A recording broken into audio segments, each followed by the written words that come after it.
your face. Everybody say cheese. Cheese. Cheese. One more. Lamar Dixon, 35A. Assemblyman Mike Decker, Assemblyman Jose Peralta. Oh, Jordan Family. I'm sorry, Jordan. Jordan Family. I'm just kidding. If I did, I'm sorry. Stand up. We're going to do the best we can. It's going to be very hard on a lot of the nonprofits this year. We're going to try to do our best. We're going to stay unified in that way too.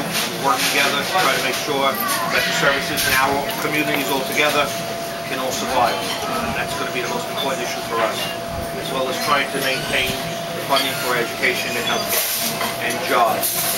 One thing that we worked very hard last year is to explain to the governor that you can't cut the budget on the backs of working men and women. And I think he's getting that message now. So we're looking for a different avenue. So that's where we are right now. I would ask again that if there's anything that you can do to help us out, to make sure that Jose becomes our next senator for the 13th Senatorial District. And if there's any ideas or suggestions that you have, please feel free to call me, Jose, or Jeff, or any of the leaders that you know of, because that's our #1 priority. Well, good morning, everyone. Good morning. I'm sorry that I was a little bit late. I was on the other side of town. This morning, as every year on Martin Luther King Day, there is a scholarship service that's held at First Baptist Church in East Elmhurst side. And Priscilla Carroll, as a matter of fact, she just followed me across town.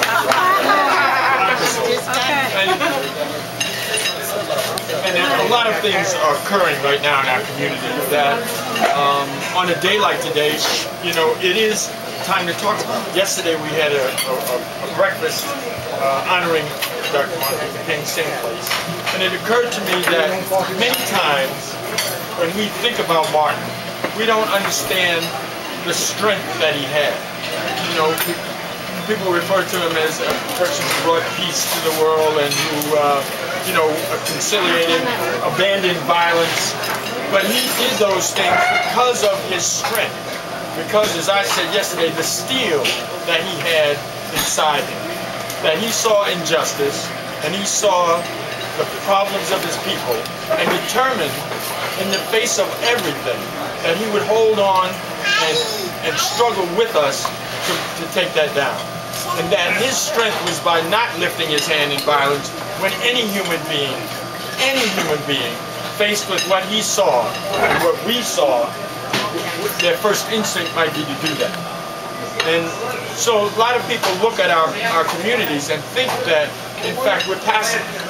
And we have passive communities. And that we will allow anything to happen in our communities and we will be gracious and we'll be kind. Because in our communities, that's who we are. We have a certain gentility about us and we're willing to give people second and third tries, thank the Lord. But there is a time when you must understand that not everybody who grins in your face, not everybody who tries to feed you, buy you, do things for you, has your best interest at heart.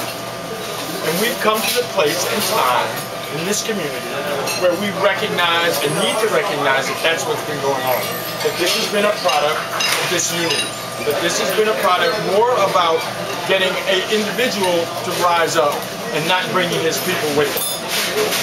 Not you, not us, not them, not anybody. It's all about how this gentleman decided how he wanted to rise, his political ambition. But that doesn't serve us, this district, or this community, or the senatorial district. Right now, we are faced with a place of being less represented in the Senate than we should be. Politics is about the business of relationships. That's what it's about. When I go to Albany, it is the relationships that I've developed over the last 18 years representing you that allows me to get things done. To pass Rockefeller, to represent the reentry interests of prisoners in this state, to bring money to Elm Corps so that we can have a computer training course. This morning, I apologize for giving you a back. I want to thank everyone for coming out this morning. This morning where we celebrate the legacy of a great man, Martin Luther King, where we remember his vision. We remember what he stood for. Remember that he stood for justice. Remember that he stood for equality. Remember that he stood for unity. Remember that he fought very hard to allow many of us to have a place at the table. And that's what this is about. It's about moving forward and making sure that we bring justice to the district, making sure we bring equality to the district, making sure that we have a place at the table, because for the last year or so we've been underrepresented.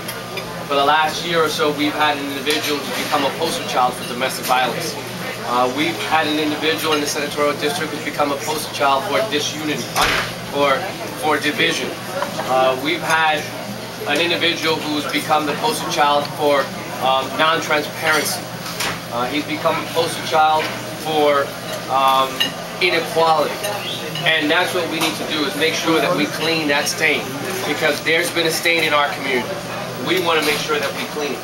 We want to make sure that we elect someone in office that will be able to spend 100% of their time focused on their community, focused on making sure that we bring the resources this community needs. You know, you walk in your shoes, so it's very hard to walk in mine. The thing is that I've seen this coming years and years ago, and I think there are times when Barbara and I opposed the Democrat Association endorsing this man, and yet, you know, but we're the small people, so for me to say anything, but we opposed it, we stayed out of it, even when there was a time when he was running for city council, and George was running for city council, you know, and you know, I spoke my mind, I said what I felt, because this person, you know, when he spoke to me, or when he talked to me, he didn't look at me, he just looked through me as though it was nothing. And I said what I felt, because, you know, we as people, we have feelings. We know when people are on the up and up with us, and we know when they're not. And you can't bring me, you know, you can't bring me some fried chicken and tell me that you're taking care of me. You know, because there's more to life than food. There's more to life than, you know, feeding you once in a while. Feed the soul, feed the community, help us to keep this together. We're not, you know, this community is not what it used to be.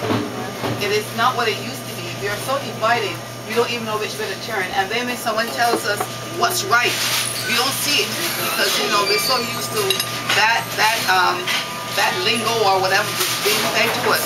So let's Jose, Mike, let's work with them, help them get this back together, because we are all challenged. I am being challenged. Barbara is challenged. You're challenged. Dorothy, we are all being challenged as district leaders. Okay, so we have to get in. George is challenged. We're all being challenged. Let's get in there and fight, and put people in there that will work with us and work. I didn't know who George was, but I am George Dixon. One of the things that I think is important, we keep saying family. And families are the kind of people that have problems with each other, but they're still family. And family looks out for the common interest of the family. Now, I came into the community in 1979, started getting active in 82. Interesting enough, Assemblyman Peralta came by my house one day and looked in my basement, and he saw a sign on the wall. It's the first election poster when he ran back then. And he's been doing a great job since then. We all know that, so I'm not going to even linger on that. But what I am concerned about is, I don't like the idea of being insulted. And that's what this person in the community has done. He spent since 2000 insulting this community. He, like Vita mentioned, chicken. Oh, he'll bring chicken, he'll bring a break dance, he'll do everything in the world. And to me, that's insulting. If you think that your little jive talk and that your little crumbs that you throw out on the table are more important than the future of our children, more important than the future of our community, then I have a problem with that.